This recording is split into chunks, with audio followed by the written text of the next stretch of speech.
ఓం నమో భగవతే శ్రీ రమణాయ. చాలా సంతోషం నాయన. ఈ మాయలో పుట్టిన ప్రతి ఒక్కరికి దేహాత్మ బుద్ధి తప్ప మరొక జ్ఞానము ఉండదు. అంటే నేనంటే ఈ దేహము, నేనంటే ఈ మనస్సు, నేనంటే ఇంద్రియాలు. వీటి యొక్క అనుభూతుల్ని పొందటానికే నేను ఇక్కడికి వచ్చాను. దేహాన్ని ఎందుకు ఆశ్రయించాల్సిన అవసరం ఉంది? వాసన చేత, కోరిక చేత, బంధాల చేత. ఒకటి కాదు. రమణ మహర్షుల వారి దగ్గరికి కోటాను కోట్ల మంది ఎందరూ వచ్చినప్పటికీ నీవే అది అని చెబుతున్నారు తప్ప అదిని ప్రకాశింప చెయ్యగలిగిన సామర్థ్యము ఈ మాయలో ఎవరికీ లేదు. ఈ ద్వైత జ్ఞానం అంతా అజ్ఞానమే. నీవెవరివో నీవే తెలుసుకో. ఎలా తెలుసుకోవాలి? సాధన ఏమైనా ఉన్నదా? సాధించేదా అది కాదా? ఏ విధంగా సాధించవచ్చును? సాధించేవాడు మిగిలి ఉంటే కదా తాను సాధించానని చెప్పుకోగలిగేది. చాలా విచిత్రమైనటువంటి పరిస్థితి ఉంటుంది ఇక్కడ. కారణం,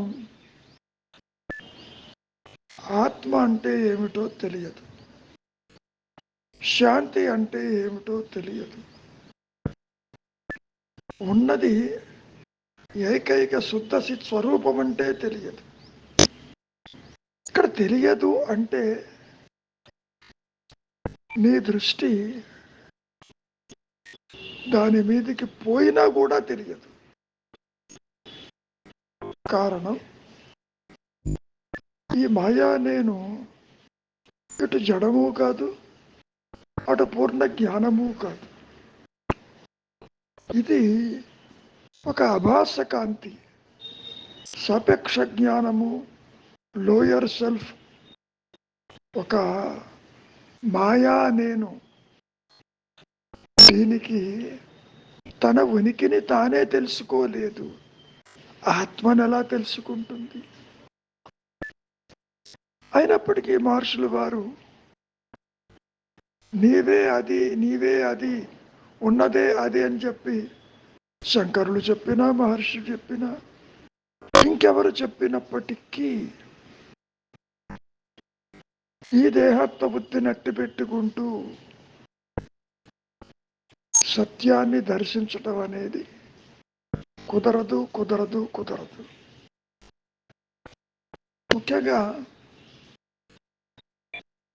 ఆ పరబ్రహ్మమన్నా, ఉన్న సత్యమన్నా, నీవే అదన్నా, అది సుఖప్రదమన్నా, నిద్రలో ఉన్నది అదే స్థితి అన్నా, నిద్రలో నీవు సుఖంగా ఉన్నావు కదా అన్నా, ఆ సత్యస్థితిని అనుభవించే వారు వేరుగా ఎవరన్నా ఉంటే కదా. ఇక్కడ అనుభవము అనే పదం వచ్చేసరికి అనుభవించేవాడు, అనుభవించే వస్తువు మరి ఉండాలి కదా. అట్లా జరగదు. విశేషం ఏమిటి అంటే స్వరూప జ్ఞానము తురీయంలో ఉంటుంది. అహంస్ఫురణ ఇక్కడ ఉన్న అది జీవుడికి తెలియదు. ఏ విధంగా అయితే తెర మీద బొమ్మలు పడుతున్నప్పుడు తెరను గమనించటం కుదరదు, అదేవిధంగా ఈ దైనందిక జీవితంలో దేహత్వ బుద్ధి కలిగినప్పుడు సంసారము, జగత్తు, బాధ్యతలు, నాది, నీది, వారు, వీరు, కోరికలు, బంధాలు, రాగాలు, ద్వేషాలు, ఇది మాత్రమే మాయలో ప్రకాశిస్తాయి. ఇక్కడ వచ్చినటువంటి సమస్య, నేను చూస్తున్నాను, నేను చేస్తున్నాను, ఇది నాది అని మాయలో ప్రతి ఒక్కరూ అంటూనే ఉంటారు. దీనికి కారణం నీవుగా ఉండక నీవు కాని దానితో నీ ఉనికిని ఏర్పరచుకుని తాత్కాలికంగా నీ కోరికలు తీర్చుకోవటానికి, ఇంద్రియ సుఖాలకి భోగి అవ్వటానికి ఈ మాయలోకి ఈ మాయా నేను వస్తుంది, ప్రకాశిస్తుంది. తను ఎప్పుడైతే ఈ దేహం అనుకుంటుందో ఇతర దేహాలను చూస్తుంది, ఒక కల్లో చూసినట్టు. తాను ఎంత అసత్యమో ఇతరులు అంతే అసత్యమన్న సంగతి తనకి తెలియదు. ప్రతి ఒక్కరికి జాగ్రత్తావస్థ అనిత్యమని కనపడిపోతారని తెలుసు, కానీ అసలు ఈ అవస్థే అసత్యమని తెలియదు. ఎందుకు తెలియదు? కారణం ఈ మాయలో కొట్టుకుపోతూ ఉంటాడు. కలగనేటప్పుడు ఎప్పుడైనా పొరపాటునైనా కలలో కనిపించే వస్తు విషయాలు, జగత్తు, ఇతరులు, స్వప్న సృష్టి పొరపాటునైనా నీకు అసత్యమని అనిపిస్తుందా? అక్కడ లేదుగా. కలకంటున్నంతసేపు నీవు సత్యంగానే భావిస్తావు. అయితే కళ నుంచి బయటికి వచ్చాక చెబుతావు కళ సత్యమని. ఎందుకని? కలకనే నీవే మేల్కొంటున్నావు, మేల్కొనే నీవే నిద్రిస్తున్నావు. నిద్రలో ఉన్నది నీకు తెలియదు, నీ సహజత్వమే అక్కడ ఉన్నప్పటికీ. కాబట్టి ఈ జాగ్రత్తావస్థలో మాయా నేను రావాలి, వృత్తి రాహిత్యం కావాలి, విచారం జరగాలి, వైరాగ్యంతో ఉండాలి. చివరిగా ఒక్క అనుగ్రహము చేతనే స్వరూప జ్ఞానము ప్రకాశించిన స్థితిలోనే సర్వ సృష్టి, ఈ మాయ పూర్తిగా అంతరించిపోతుంది. ఇప్పుడు కూడా అది లేదు, కానీ ఉన్నట్టుగా నీకు అనిపిస్తుంది. కారణం మాయలో నీవు ఒక భాగమే కాబట్టి. ఏది లేదో అది మాయ, ఉన్నది ఉన్నట్టు ప్రకాశిస్తున్న ఆ విషయం ఈ జీవుడికి తెలియదు. మాయను దాటిన వారికి మాత్రమే సత్యము అవగతమవుతుంది. ముఖ్యంగా ఇక్కడ ఏమంటున్నారు? పరబ్రహ్మమే సుఖప్రదము. సుఖం అంటే ఏమిటి? దుఃఖం లేకపోవటమా, అన్యత్వం లేకపోవటమా, చింతన లేకపోవటమా, దేనిని గుర్తించకపోవటమా? సామాన్యంగా మనం సుఖంగా ఉన్నామంటే కష్టాలు లేవని అనుకుంటారు. కష్టాన్ని గుర్తించినంతటువంటి తేలిగ్గా ఈ అహంకారము సుఖాన్ని గుర్తించలేదు. అదేవిధంగా ఆత్మ అంటే ఏంటో తెలియదు. పూర్ణ శాంతి ఆత్మ లక్షణం అంటున్నాం. కొన్ని అట్రిబ్యూట్స్ని మనం ఆత్మకి ఆపాదిస్తున్నాం. ఆత్మ యొక్క అహంస్మరణ యొక్క స్థితి ఎన్నటికీ జీవుడికి తెలియదు. తెర మీద ఎన్ని బొమ్మలు పడ్డా తెరని బాధించినట్లు ఇక్కడ గుర్తించనట్లు ఇక్కడ కూడా ఎన్ని రకాలైనటువంటి దృశ్యమాన ప్రపంచాన్ని చూస్తున్నప్పటికీ ఆత్మ ఎదుటి ఆత్మని బాధించవు. ఉన్నది ఏకము, నిజమే. ఆ ఉన్నదాన్ని నీవు తెలుసుకోవటం కాదు, దేహాత్మబుద్ధితో నీవు తెలుసుకోలేవు. ఎంతసేపటికి పరోక్ష జ్ఞానముతో, ఇంద్రియ వ్యాపారములతో, కోరికలతో, బంధాలతో, రాగద్వేషాలతో ఈ మాయాజీవుడు దేహాలని ఆశ్రయిస్తూ మారుతూ జాగ్రత్త స్వప్న సుషుప్తులలో తిరుగాడుతూ తెచ్చుకున్న పిడికడు ప్రారంధము అంతమైన రోజున ఎవరికీ చెప్పకుండా ఆ దేహము రాలిపోతుంది. తనలో వాసనలు మిగిలి ఉన్నంత వరకు మరి ఒక దేహం ఆశ్రయించక తప్పదు. మరి సరే, ఇక్కడ విశేషం ఏమిటి అంటే, ఉన్నది ఉన్నానన్న ఎరుక మాత్రమే బాగానే ఉంది. అది నా స్వరూపమని నేను ఎలా తెలుసుకుంటాను? విచారము చేత. బాగానే ఉంది. విచారం దేన్ని గురించి? ఆత్మను గురించా? కాదు కదా. విచారము అనాత్మని గురించి. ఆత్మేతరమైనటువంటి ఈ దేహము, మనస్సు, ఇంద్రియాదులు, జగత్తు, ఇతరులు వీళ్ళందరూ కనిపిస్తున్నారు ఇక్కడ నీకు. దేహం నాదంటున్నావు. దేహమేనాడని చెప్పింది అది ఉన్నట్టు. దేహమే కనుక నీవైతే మరి దేహస్మరణతోటే నువ్వు నిద్రపోవాలి, కలగనాలి, మరణించాలి కూడా. అలా జరగటం లేదుగా. దేని దారి దానిదే కదా. మరి ఇక్కడ విభక్తి ఉన్న చోట భక్తి ఉండాలి, నిజమే. భక్తి అన్న వ్యక్తిత్వ రహిత స్థితి, జ్ఞానం అన్న రెండు ఒకటే. విచారం దేనికి చేస్తున్నావు?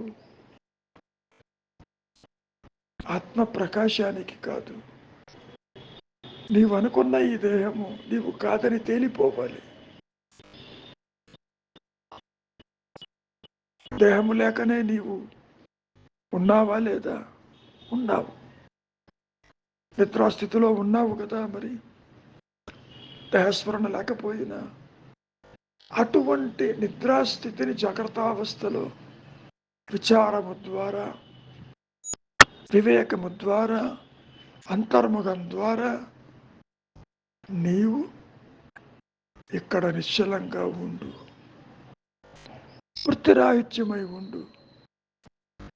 అహంకారము నిలిచేది ఆలోచనల వల్లనే కదా. మొట్టమొదటి ఆలోచన నేనంటే దేహమని. ఆ తర్వాత మిగిలిన ఆలోచనలు పుట్టుకొస్తాయి వాసన తీవ్రతను బట్టి. కాబట్టి నాయన, నీవు గ్రహించవలసింది ఇక్కడ నీవు చూసేది ఏదీ నీవు కాదని. అన్యత్వము తల ఎత్తకుండా, దేనిని చూడకుండా, దేనిని గ్రహించకుండా నీవు నిశ్చలుడవై నిలిచి ఉండు. ఎప్పుడైతే ఈ అహంకారము వృత్తిరాహిత్యమై తన ఉనికిని కోల్పోతుందో, ఆలోచన లేకపోతే ఇంక మనస్సు లేదు అక్కడ. ఆలోచన లేకపోతే అహంకారం ఎక్కడ? ఆలోచన లేకపోతే దేహం ఎక్కడ? జగత్ ఎక్కడ? ఈశ్వర భావనలు ఎక్కడ? సంసారం ఎక్కడ? జననం ఎక్కడ? మరణం ఎక్కడ? ఏదీ లేదుగా. ఇవన్నీ కూడా ఆలోచన చుట్టూ తిరుగుతూ ఉంటాయి. తీరా ఆలోచించేవాడు ఉన్నాడేమో చూడబోతే అతడు లేడు. ఆలోచించేవాడు లేడు, ఆలోచనలు లేవు. మరి ఉన్నదేమిటి? ఉన్నది ఎరుక మాత్రమే. నేను ఉన్నాను నేను ఉన్నానని అహమహమితి స్ఫురతి స్మరణ రూపేణ అది అనుగ్రహము చేత అది ప్రకాశించినప్పుడు మాత్రమే ఈ మాయ తొలగిపోతుంది తప్ప వేరే ఇతర మార్గములు వల్ల ఇది కాదు, కర్మల వల్ల కాదు. ఒక విషయాన్ని మార్షల్ వారిని కూడా అడిగారు,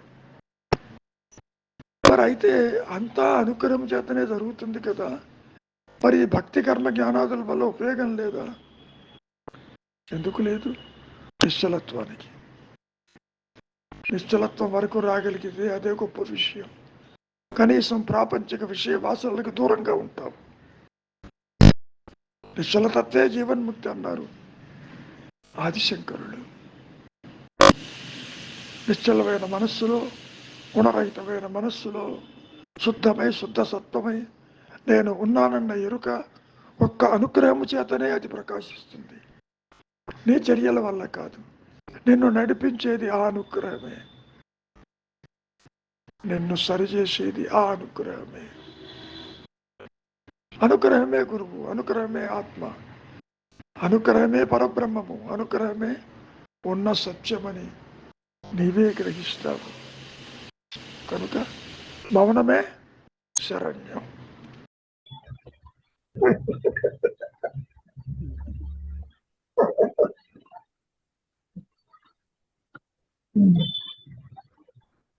చెప్పిన రవి గురువు గారు, అది భగవద్గీతలో శ్రీకృష్ణుడు బ్రహ్మ ఒక శ్లోకంలో యజ్ఞము బ్రహ్మము, చేయువాడు బ్రహ్మము, ఫలము పొందదగింది కూడా బ్రహ్మము అని చెప్తారు కదా గురువు గారు. అంటే దాంతో ప్రతి కర్మల యందు బ్రహ్మమును తెలుసుకున్నవాడు ఆ యోగి ఆ వచ్చే ఫలము కూడా బ్రహ్మమే అంటాడు. అంటే ప్రతి కర్మల యందు బ్రహ్మమును తెలుసుకుంటాం అంటే అది తెలుసుకోలేడు కదా గురువు గారు. బ్రహ్మం తెలుసుకోవడం అంటే బ్రహ్మగా ఉంటాం, ఉండటం. బ్రహ్మం అంటే జ్ఞానం. బ్రహ్మ జ్ఞానము కలిగి ఉండటమే బ్రహ్మము తెలుసుకోవటం. ఎందుకని? జ్ఞానానికి విశిష్టత ఉంది. తన మనకే తాను తెలుసుకుంటుంది, జీవుడు తెలుసుకోలేడు. జీవుడి పరిధిలో మానసికమైన వృత్తులు ఉంటాయి తెలుసుకోవటానికి. బ్రహ్మమును తెలుసుకో అంటే బ్రహ్మముగా ఉంది. దాన్ని మార్చామంటారు నోయింగ్, బీయింగ్, ఎగ్జిస్టెన్స్ అంతా ఒకటే. Knowing is being. ఇప్పుడు నాకు ఆత్మ తెలిసిందని ఎవరు అన్నారనుకో, అన్నంగా తెలియటం కాదు, ఆత్మగా ఉండటమే తెలియటం. అంటే అది ప్రతి కర్మల యందు బ్రహ్మమును తెలుసుకున్న యోగి పొందదగిన ఫలము కూడా బ్రహ్మమే. అంటే అక్కడ జ్ఞాని అంటే ఉన్నదే బ్రహ్మము, అది అంటే జ్ఞాని స్థితిలో ఉండి చెప్తున్నారు గురువు గారు. ఇక్కడ బ్రహ్మమే ఈ విధంగా కనపడుతుందని చెప్పడం. యజ్ఞము బ్రహ్మము, యజ్ఞ బలము బ్రహ్మము, ఏంటంటే బ్రహ్మను మించింది లేదని, అంతా బ్రహ్మమయం అని. ఎగ్జాక్ట్లీ. కానీ ఆ మూలము తెలియనప్పుడు ఏమైంది? నువ్వు చేస్తున్నావని అనుకుంటున్నావు. ఇక్కడ అర్జునుడికి అదే సమస్య వచ్చింది, నేను ఎట్లా యుద్ధం చేస్తానని. కాబట్టి సర్వము జ్ఞానమయము అని చెప్పటానికి బ్రహ్మము అన్న పదం పడారు. బ్రహ్మ జ్ఞానం అన్నా, ఆత్మ జ్ఞానం అన్నా, ఉన్నదన్నా, ఎరుకన్నా అంతా ఒకటి. ఇందాక చెప్పే కదా, నోయింగ్, బీయింగ్, ఎక్స్పీరియన్సింగ్ అంతా ఒకటే. ఇవన్నీ కూడా ఆత్మకు వర్తిస్తాయి. ఎందుకని? జీవుడి పరుగులో లేదు. అది ద్వైతము కాదు, అది ద్వైత రహిత స్థితి. అంతా బ్రహ్మము, యజ్ఞము యజ్ఞము బ్రహ్మము, యజ్ఞ ఫలము బ్రహ్మము, చేయువాడు బ్రహ్మం అనేది అంటే ఉన్నదే బ్రహ్మం అని చెప్పడానికి అని చెప్తాను. బ్రహ్మమును మించింది లేదని. బ్రహ్మము విడిగా లేదనా అంతే కదా, అసలు లేదు, విడిగా లేదు, నువ్వు విడిగా చూద్దామన్నా లేదు. ఏది జరిగినా with in the fold of జ్ఞానం అని చెప్పారు.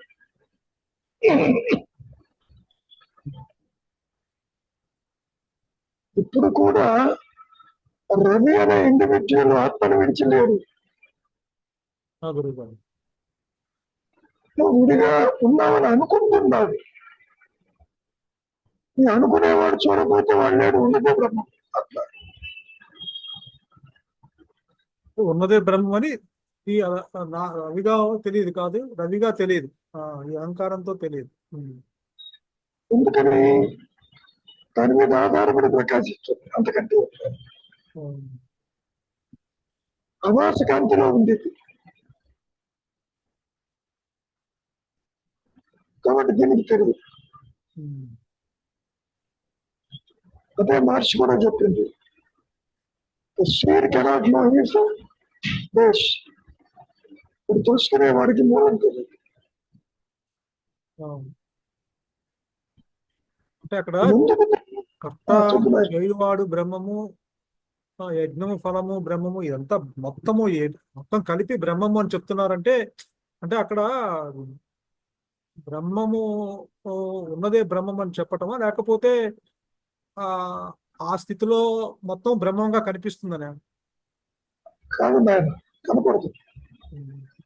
ఇప్పుడు యజ్ఞం ఎవరు చేస్తున్నారు?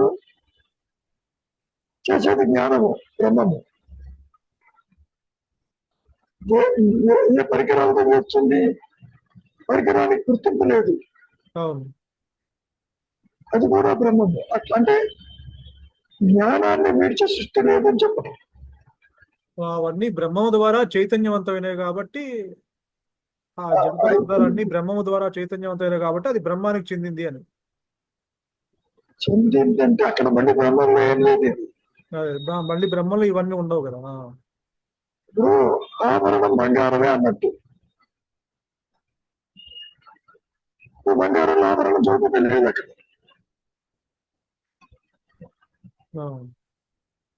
అంటే బ్రహ్మం అంటే ఏమిటో తెలియదు కాబట్టి, యజ్ఞం చేసేవాడు తెలుస్తాడు కాబట్టి, యజ్ఞ ఫలం తెలుస్తుంది కాబట్టి, ఇదంతా బ్రహ్మం అని చెప్తే కొంత అవగాహన వస్తుందని చెప్తాం. అంతకంటే సరాసరి బ్రహ్మమే నీవన్నాం అనుకో, ఎట్లా తెలుస్తుంది? కుదరదు. నీవు ఉన్నావేమో చూడంటే ఏమన్నారు?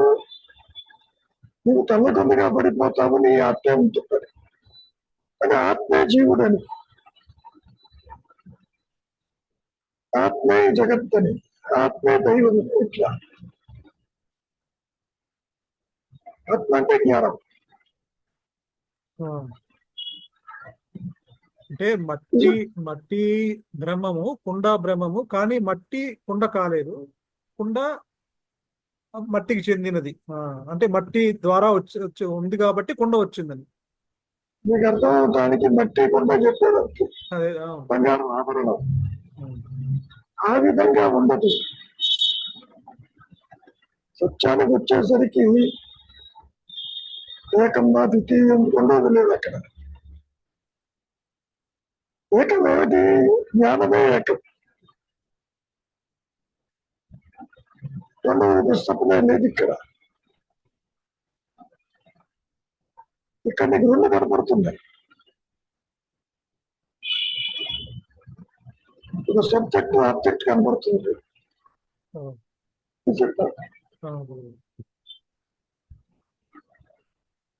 కాబట్టి అసలు బ్రహ్మమే ఈ విధంగా ఉందా అన్నట్టుగా ఉంటుంది.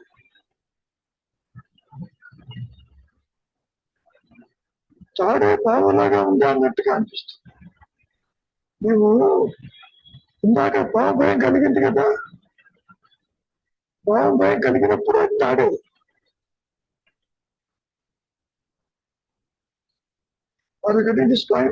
గురుగారా, పాము భయం కలిగింది తాడు వల్లే. కాదు కాదు, కలిగింది కూడా, కలిగినప్పుడు కూడా అది తాడే, పాము కాదు. పాము పోయినప్పుడు కూడా తాడే. అవును, పాము లేదని తెలిసినప్పుడు కూడా తాడే. అంటే తాడే ఇటుపక్క అవస్థలు ఎన్ని మారినా తాడు మాత్రం అలానే ఉందండి. అంటే యజ్ఞ పురుషుడు బ్రహ్మమని ఎందుకు చెప్పాడు? పురుషుడు అక్కడ లేడు, యజ్ఞము లేదు, పురుషుడు లేడు, యజ్ఞ బలము లేదు.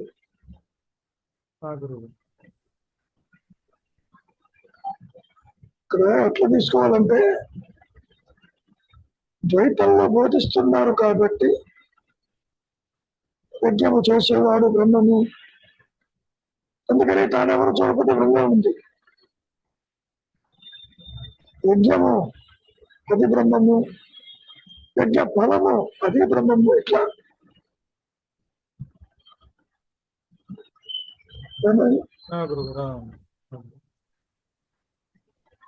కాబట్టి జ్ఞానాన్ని విడిచి సృష్టి లేదని చెప్పదు.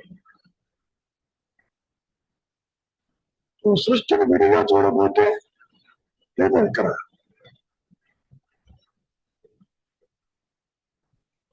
ఇక్కడ విశేషం ఏంటంటే, నేను జ్ఞానాన్ని ఎలా తెలుసుకుంటాను అని నువ్వు అనుకుంటున్నావు. నేను తెలుసుకోవటం కాదు జ్ఞానాన్ని. జ్ఞానానికి ఒక స్పెషాలిటీ ఉంది. జ్ఞాన వృత్తి చేత తన ఉనికిని తాను గుర్తిస్తుంది.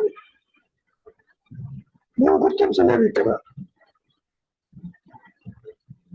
నేను ఇంద్రియ అనుభవాలకు వచ్చిందే గుర్తిస్తాను, లేకపోతే గుర్తించలేవు. మరి ఆత్మ జ్ఞానము ఇంద్రియాలకు అతీతమైంది, అది నువ్వు గుర్తించలేవు. నేను చెప్పినా అక్కడ ఇంద్రియ వ్యాపారం అనేది ఉండదు. ఇక్కడంటే మనస్సు, ఇంద్రియాలు వీటితోనే ముడిపడి వ్యాపారములు కూడా ఆత్మను విడిచలేవు. పాయింట్.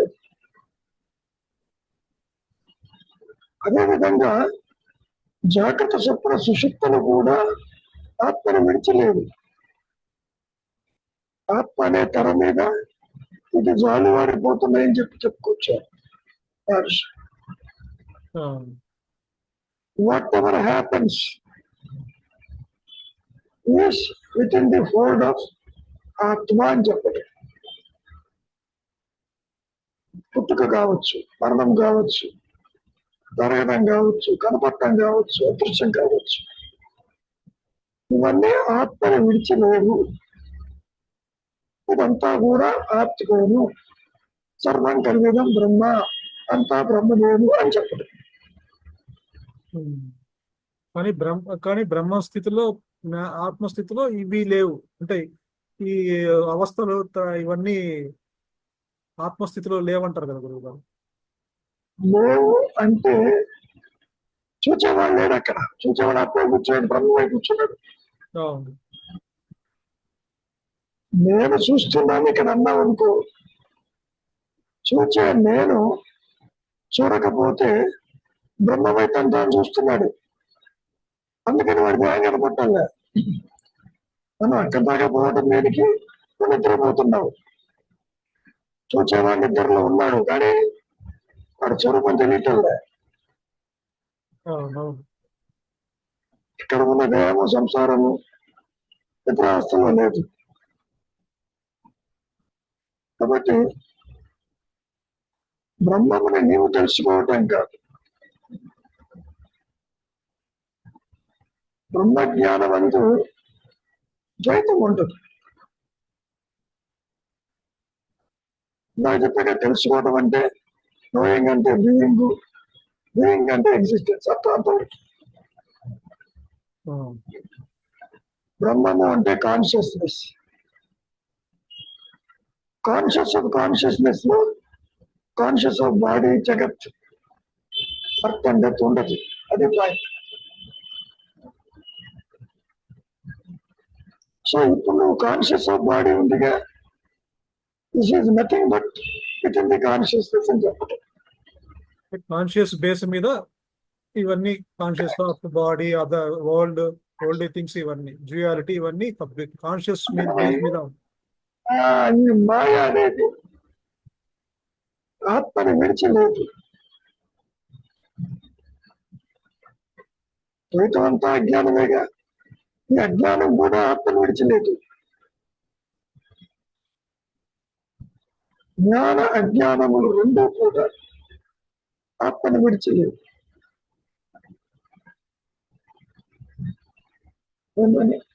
గురుగారు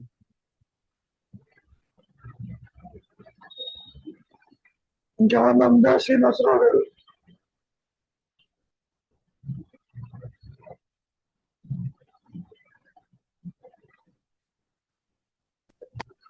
అంత క్లియర్గానే ఉంది సార్. ఉన్నదొకటే, రెండు లేవు. ఆ కారణంగా ఒకటే ఈ విధంగా కనబడుతుంది. ఆ ఒకటే ఇన్ని విధాలుగా కనపడుతుంది. ఆయనకి ఏమీ తెలియనప్పుడేమో తత్వమసి అని చెప్తారు. ఆయనకి తెలిసిన తర్వాత అహం బ్రహ్మస్మి అంటాడు. ఆ తర్వాత అన్నీ తెలిసిన తర్వాత ఉన్నదేది అని తెలిసిన తర్వాత సర్వం కల్వేదం బ్రహ్మ అని చెప్తాడు. స్టేజెస్, 3 స్టేజీలు. ఆయన ఎవరికి చెబుతాడు? ఎవరన్నా ఉండాలి. వినేవాడు లేడు, చెప్పేవాడు లేడు. ఉన్నది ఒకటే. బ్రహ్మమును తెలుసుకున్నవాడు బ్రహ్మమే అవుతాడు అని చెప్పి ఉంది కదండి సంస్కృతంలో కొటేషన్. బ్రహ్మ ఏవ భవతి అని. అంటే తెలుసుకునే వాడు అనే పదం ఎందుకు వాడుతున్నారంటే ఇక్కడ అన్నీ తెలుసుకుంటున్నాడు జీవభావంతో. ఆత్మని జ్ఞానం వల్ల తనకు తాను గుర్తిస్తుంది. అది ఆత్మ తనకు తాను తెలుసుకుంటుంది కాబట్టి ఆత్మ తెలుసుకున్నవాడు అంటున్నారు ఇక్కడ వృత్తి చేత. అందుకనే ఉంది కాబట్టి జ్ఞాని అన్నారు. వ్యక్తిత్వంతో తెలుసుకోలేదు ఆత్మని, జ్ఞాన వృత్తితో తెలుసుకున్నారు. జ్ఞాన వృత్తి అంటే ఉన్నానన్న ఎరుకతో తనకు తానుగా నిలిచి ఉన్న స్థితిని మనం ఆత్మస్థితి అంటాం, కైవల్యం అంటాం, లిబరేషన్ అంటాం, ముక్తి అంటాం, మోక్షం అంటాం. ఎవరికి మోక్షము చేరుపుతాడో లేడు, ఉన్నదే ముక్త స్థితి. మీరు తాడును చూసినప్పుడు తావుకు ముక్తి కలిగింది అంటావా? కాబట్టి దేహాత్మ బుద్ధిలో ఉన్నావు కాబట్టి, ఈ బంధాలు రాగాలు దోషాలు ఉన్నాయి కాబట్టి నాకు ఎప్పుడు ముక్తి వస్తుందా అంటే నీ సహజత్వే ముక్త స్థితి అని చెప్పదు. నిజానికి ఆ ముక్త స్థితికి దీనికి సంబంధం లేదు, తాడికి తావుకి సంబంధం లేదు. తావు భయం కలిగిన వాడు వాస్తవమే. తావు తాడైపోయిందా, తావుకి ఏమన్నా ముక్తి కలిగిందా అంటే అదేమీ లేదు. దానికి మహర్షి విధంగా చెప్పుకొచ్చారు, అసత్యం అసత్యముగా ఎంచబడింది అన్నారు. లేనిది లేనట్టు అదృశ్యం అయిపోయింది అంతవరకు. అందుకనే ఆదిశంకరులు కూడా బంధం లేదు మోక్షం లేదు పొందన్నాడు. బంధంలో ఒకడు ఉంటే కదా వాడికి ముక్తి అనే పదం. వేరే వాడికి ముక్తి ఏమిటి? బంధ మోక్షాలు రెండు కూడా ఆలోచన లేదు.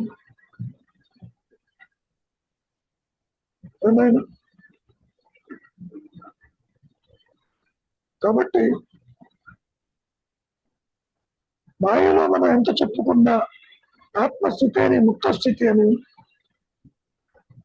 కొంచెం విదూరంగా ఉంటుంది. ఆ జీవికి ముక్త స్థితి ఏమో, అసలు జీవుడే లేడు, జీవుడు అవస్థ అన్నారు. వేరే పావతి ముక్తి ఏమిటి?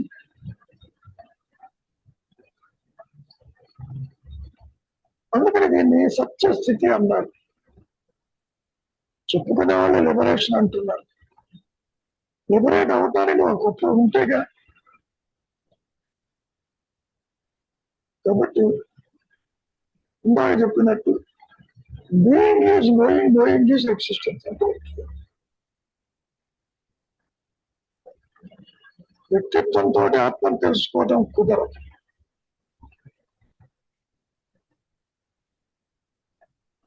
లేని పాము తాడని తెలుసుకోవడం కుదరదు. రవి, గురువు గారు ఇంకేమన్నా ఉందా?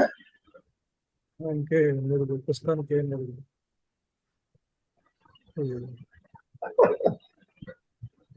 లేనిది ప్రస్తుతము అప్రస్తుతం అట్లా ఉండదు. లేనిది ఎప్పుడు ఉండదు. ఉన్నది ప్రస్తుతమైనా ఎప్పుడైనా ఉంటుంది. ఉన్నది ప్రస్తుతంలో ఉన్నది, కానీ లేనిది ఎప్పుడూ లేదండి. ఎప్పుడు లేదు, ఎప్పుడూ లేదు. ప్రస్తుతం ఉన్నది కాదు, గతంలో కూడా ఇదే ఉంది, ఇప్పుడు ఇదే ఉంది, తర్వాత కూడా అదే ఉంటుంది. అంటే అది ఎప్పుడు ప్రస్తుతంలోనే ఉంటుంది అంటారు, ప్రజెంట్ లోనే ఉంటుంది కదా గురువు గారు. ఆ ప్రజెంట్ అన్నమాట అనొద్దు. ప్రస్తుతం అనేది ఏమిటి? Expansion of past and future. అందుకని yesterday now, today now, tomorrow now అన్నాడు. అంటే అది ఎస్టర్డే, టుమారో, టుడే అనకుండా ఉన్నదే అది కాబట్టి ఉన్నదే ప్రస్తుతం ఉంది, అదే ఉన్నది అన్నట్టుగా చెప్పొచ్చు. ఆ ప్రస్తుతం అని వాడకూడదు. ప్రస్తుతం అనే పదం లిమిట్ చేస్తున్నాడు. ఇప్పుడు ఉండి తర్వాత లేకపోవచ్చు. ఇప్పుడు ఉన్నది అంటే రేపు లేకపోతుందేమో. అదే అవును. నిన్న లేకుండా ఈ రోజు వచ్చిందా? నిన్న ఉండాలి, ఈ రోజు ఉండాలి, రేపు ఉంటారు. ఇంకా సింపుల్ గా చెప్పాలి అంటే కాలంతో మార్పు లేకుండా ఉండాలి, కాలగమనం లేకుండా ఉండాలి. అవ్యయుడు, అవ్యయం, వ్యయం లేనివాడు. అవ్యయము, అవ్యక్తము కూడా. అవ్యక్తం అంటే వ్యక్తం చేయలేము. వ్యక్తం చేయడానికి నీకు అందుకే కాదు. అవును, దాని గురించి తెలుసుంటే అప్పుడు వ్యక్తం చేయగలుగుతున్నాం. కాబట్టి ఆత్మను తెలుసుకోవడం అంటే ఆత్మగా ఉండటం. మహర్షి ఎవరో తెలుసుకోవాలంటే మహర్షిగా ఉండటం.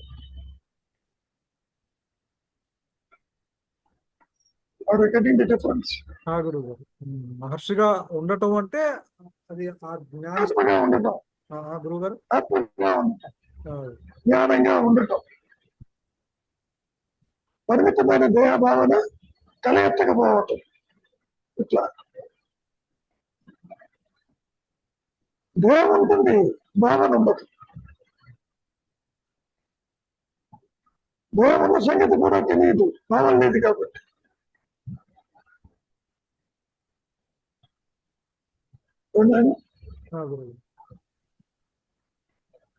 అమ్మా సరోజ, ఇంకేమన్నా ఉందా?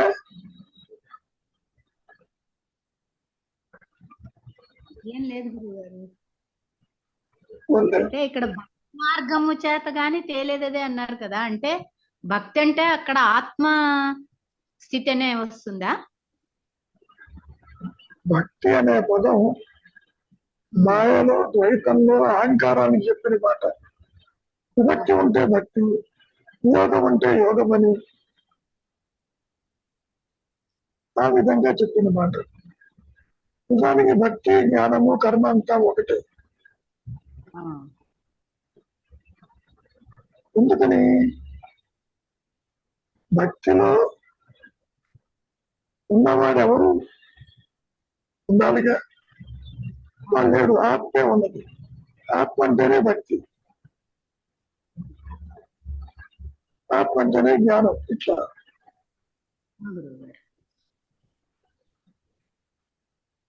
ద్వైతం అంటే ఇవన్నీ కనపడతాయప్ప. కరెక్టే, అర్థమైంది. అందుకనే దేవుడు అన్యము, ఆత్మ అన్యము. ఏదో విడిపడినట్టుగా అనిపిస్తుంది నీకు, విడిపడలేదు, నువ్వు ఎలా ఉంటావు. దేహంతో మొదలవుతుంది గురువుగారు అన్య భావన కాదమ్మా, ఆలోచనతో మొదలవుతుంది. ఆలోచన వచ్చాక దేహం నాది అనే భావన కలుగుతుంది. ఇక్కడ ఇతరులని భావం లేదు. అవునండి. బయటికి రాగానే ఇదేమో నాదంటున్నావు. మొట్టమొదటి ఆలోచన ఏమంటే నాది, ఆ, ఆ తర్వాత మిగిలిన ఆలోచనలు వస్తాయి. అవును గురువు గారు.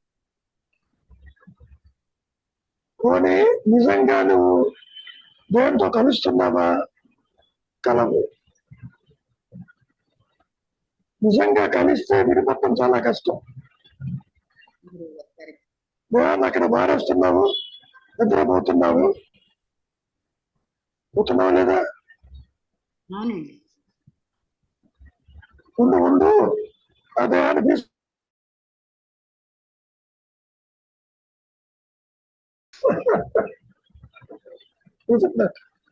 అవును గురువు గారు. అందుకనే ఇది ఒక భావన. భావన అంటే ఏంటి? ఆలోచన. అవును గురువు గారు. ఏమైనా అది గురువు ఇంకేమైనా ఉందా? అదే ఒకసారి స్టేటస్ చదువుతాను. చూడు, ఇంకేమైనా అనుమానం ఉంటే స్టేటస్ లో. పూర్ణ సుఖమే బ్రహ్మము, పూర్ణ శాంతి ఆత్మ లక్షణము, ఉన్నదదే ఏకము శుద్ధ చిత్ రూపము, ఒక విచారము చేత గాని భక్తి మార్గము చేత కాని తేలేదదే. తేలుతుందా అడుగుతుందా ఎవరికి తెలియదు. అందుకని యాడ్ చేశాను దాని కామెంటరీస్ లో. ఒక అనుగ్రహం చేతనే ఇది అదృశ్యం అవుతుంది. విచారం చేసినంత మాత్రాన మీకు ఆన్సర్ తెలియదు నాయన. ఎందుకని ఎవరు విచారం చేస్తున్నారు? అహంకారం విచారం చేస్తున్నారు. అవును. సో అహంకారం ఉన్నంతసేపు మహర్షి చెప్పినంత తేలిక కళ్ళ కిందగా పడిపోయి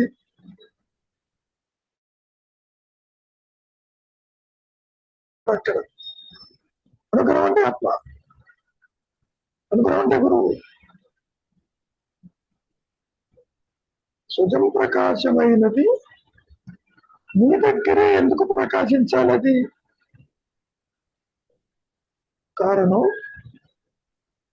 గతంలో చెప్పుకున్నాం.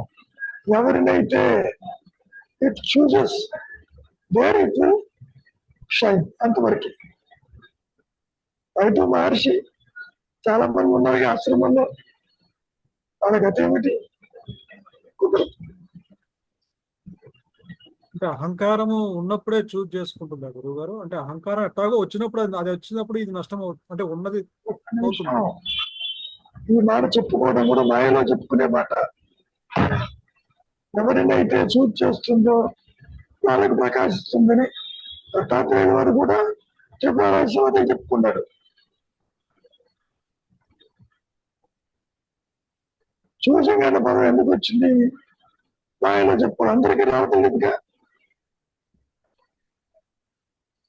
అన్నారా? అవును గురువు గారు, అవును. ఇప్పుడు ఎవరు గుర్తుపెట్టుకో, ఓ పరీక్ష రాస్తున్నావు, అందరికీ ఫస్ట్ మార్క్ వస్తుందా? ఫస్ట్ మార్క్ ఒకరికే వస్తుంది. అవునవును, ఒకరికే వస్తుంది. ఇక్కడ కూడా రియలైజేషన్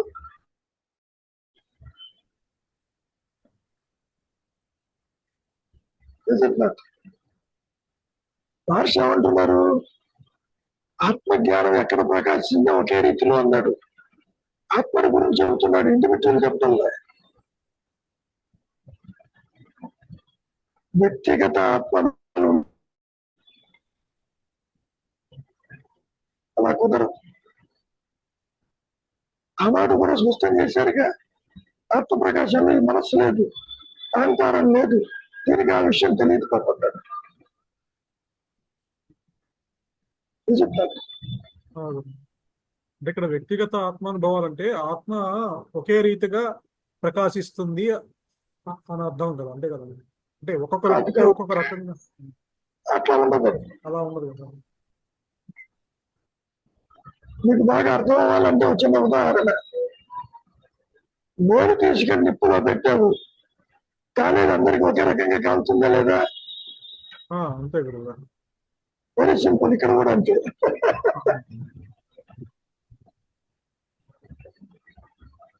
అగ్ని గ్రహించేది ఒకే రీతిలో ఉంటుంది. అవును. అంటే ఎందుకు చెప్తున్నాను అంటే, ఎక్కడ ఆత్మ అనుభూతి కలిగిన అహం స్మరణ అనేది ఒకే రీతిలో ఉంటుంది. ఎవరికి అన్న పదం కాదు ఇక్కడ.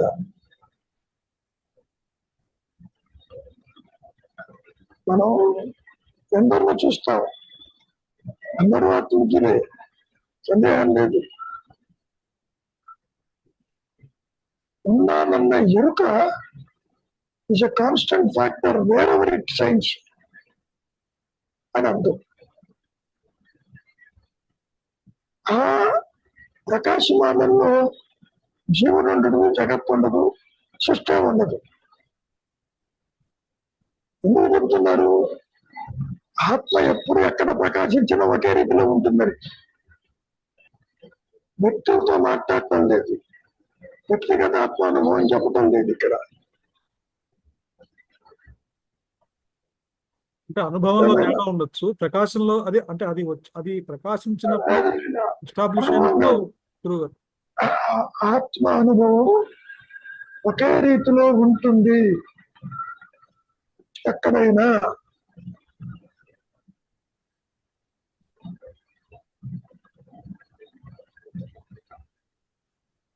ఇక్కడ ఇండివిజువల్ తో కంపేర్ చేస్తున్నాం. ఇండివిజువల్ కాదు ఇక్కడ. ఇట్లా తీసుకో, ఆత్మకి పరిధులు లేవు. అది ఎప్పుడు ఎక్కడ ప్రకాశించినా ఒకే రీతిలో ఉంటుంది.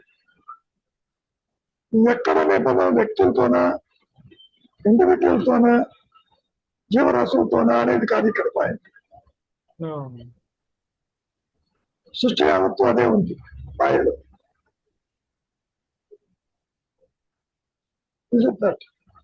అది ప్రకాశించే ముందు భగవానికి శరీర మరణానుభవం ద్వారా జరిగింది, మీకు అహం బ్రహ్మాస్మి రూపంలో జరిగింది. అంటే ప్రాసెస్ డిఫరెంట్ గా ఉన్నా అది ఎస్టాబ్లిష్ అయినప్పుడు ఒకే రకంగా ఉంటుంది. ఇక్కడ డిఫరెన్స్ అనేది లేదు. ఇక్కడ డిఫరెన్స్ అంటే ఏమంటే చూసే దృష్టికోణంలో తేడా.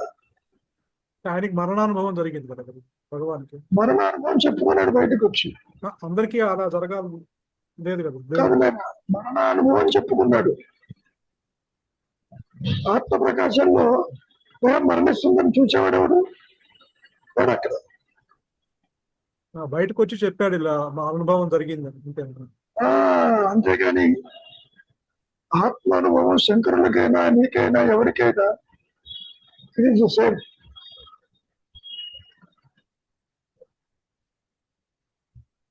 చెప్పుకోవడానికి విధానం తీసుకెళ్తారు, తగలేస్తారు.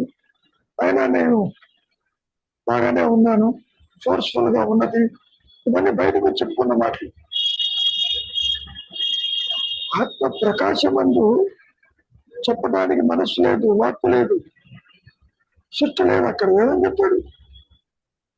ఎవరికి చెప్తాడు?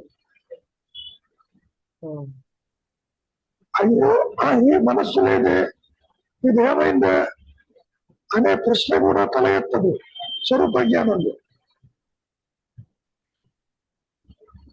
So but will continue when once it is established, that will not disappear. నువ్వు తెర మీద ఎన్ని బొమ్మలు చూసినా తెర ఉంటేనే బొమ్మలు చూస్తామని ఉంటుంది కానీ అట్లాగే ఉంటాయి. ఊళ్ళోనే కర్మవశంగా తెలుపుతూ ఉంటారు.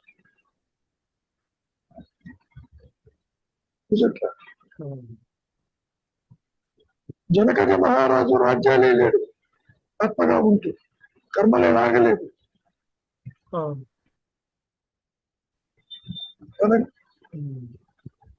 స్టేటస్ లో ఏమన్నా మిగిలిపోయిన ఉన్నాయా? అదృష్టం అవుతుంది కాసేపట్లో. అంతే గురుగారు. చెప్పకుండా పోయేది. సుఖం అనే పదం చాలా చిన్న మాట. అవును. ద్వైత రహితమే బ్రహ్మము, ఆలోచన రహితమే బ్రహ్మము. సుఖం అనే పదం ఉంది, దుఃఖం లేకపోతే సుఖం, బంధం లేకపోతే సుఖము. అట్లా ఈ మనస్సు కష్టాన్ని దుఃఖాన్ని గుర్తించినట్టుగా ఆత్మని గుర్తించలేదు. అందుకని దీనికి ఆ కెపాసిటీ లేదు, స్వరూప జ్ఞానానికి లేదు.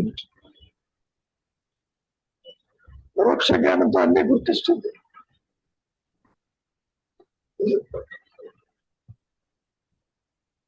కాబట్టి ఉన్నది ఎరుక, అది కొత్తగా రాదు. ఇప్పుడు కూడా నీవు అదైతే నాకెందుకు తెలియదని నువ్వు అనుకుంటున్నావు, తెలుస్తుంది. Provided to make the mind still thought free, తెలుస్తుంది.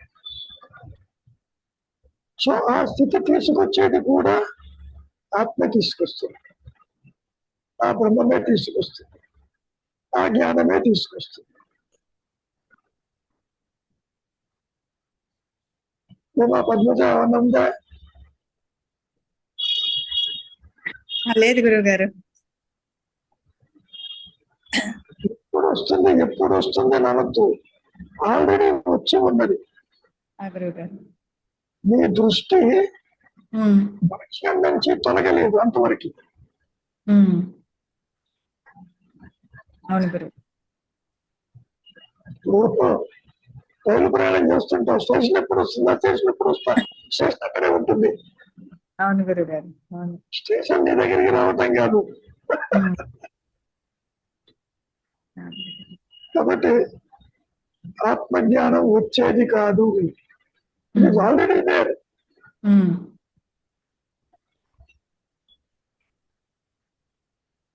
మేము చేయవలసిందంటూ ఏది లేదు. మౌనానికి రా, మౌనం సాధన అనుకుంటే సాధనే అది. గురువు గారు చింతావి మౌనం. ఇప్పుడు విచారించు, దేహమేమో చూడు, భగవంతుడి మీద ధ్యానం పెట్టు, భక్తితో అన్ని కూడా సహాయకారులే తప్ప ఆత్మని ప్రకాశింప చెయ్యగలిగేది ఏది లేదు లేదు లేదు. అన్కండిషనల్ రివీల్ చేస్తుంటారు. మీరు చేశావు కాబట్టి నేను ప్రకాశిస్తాను అంటూ నిన్ను నష్టపరచడానికి ఎన్నో మార్గాలు చూపిస్తుంది.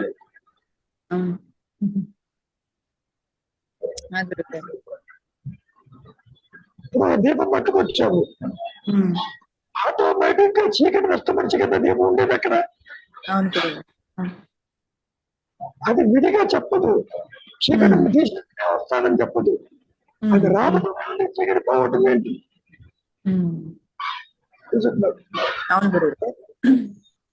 కాబట్టి అజ్ఞానం అనేది లేదు పొమ్మన్నాడు, ఉన్నదే జ్ఞానం. అది కూడా స్పష్టం చేశారుగా, చీకటిలో చీకటి లేదు, ఆత్మజ్ఞానం అంటూ అజ్ఞానానికి తావు లేదు.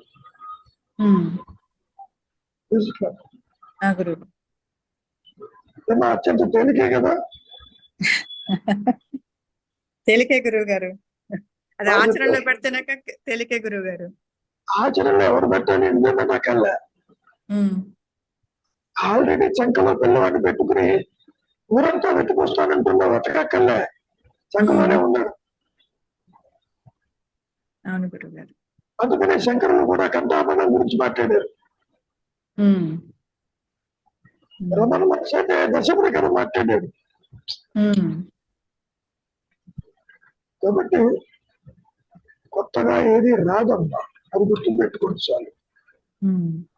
కొత్తగా ఇది రానప్పుడు ఉన్నదేది వెల్కమ్ టు ఏమైనా రవి. గురువు గారు కొత్తగా వస్తుంది అనుకుంటే పొరపాటు. ఆ భావన కూడా ఉండకూడదు. అందుకని అహంకారం పట్టుకుని చూస్తున్నా కొత్తగా వస్తుందేమో అవును. ఒకసారి దర్శించి వెళ్దామంటే కుదరదు.